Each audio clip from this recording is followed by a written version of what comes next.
Okay, so Threads has just recently come out, and I haven't seen anybody talk about this loading animation. It looks good, and it feels good, but how would you make this for the web?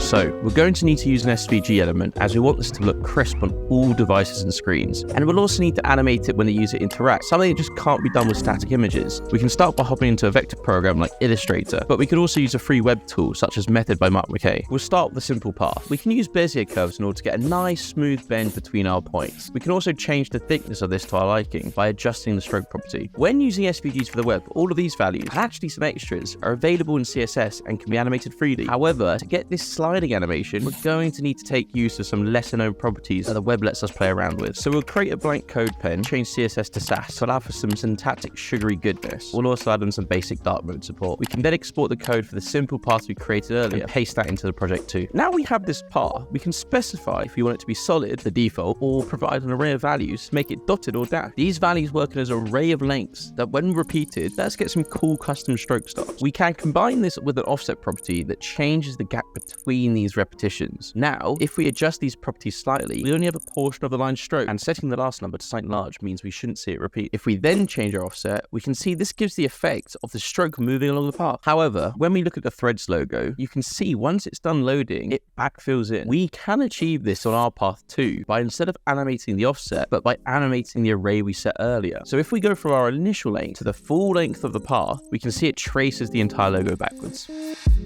Okay, so we've got a good starting point. We'll quickly pop back into our vector program, bend our curve a little bit so it looks a little bit more like the Threads logo, and paste that back into our project. We'll also rename some of the classes within the SVG, extract styles to CSS, and also double up the path so we can have a filled-in version when the logo is idle. If we now jump into the code, we can see that JavaScript happens to have some helpful functions for getting the length of an SVG path. If we put this within a loader function that finds our element, sets up some CSS variables, we can then use this to animate our path later regardless of the logo we want to use. If we add in a CSS transition property to our path and set a timer to toggle between the states, we can see it start to animate, but this is a bit slow, so we'll speed it up. And we'll also add in some easing so it ramps up in the middle and slows down towards the ends. Now, if we change this timer into an asynchronous function and create a simple wait helper, we can toggle the state chronologically, we can fade out the full logo to reveal our animation, animate across the path, and then fully transition back.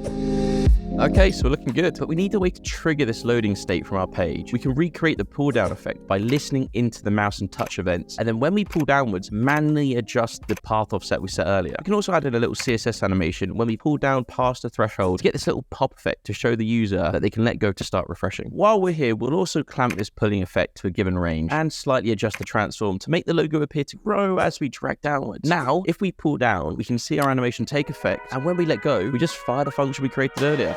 That's pretty much everything. Because of the way we've made this too, we can also do some other cool things if we change up our SVG. Take the bird app, for example. We can make a cool version when we animate the perimeter of the logo while it's loading. We could also add in a clip path and create some cool visor-like sweeping effects around the YouTube logo. I even took the liberty to make a version of the new X app, which is in dire need of some TLC after their speedy rebranding. And that's pretty much everything. I've linked this code pen below with this example, so feel free to take a look at my spaghetti code, fork it, or add in some new logos from your favorite corporate overlords.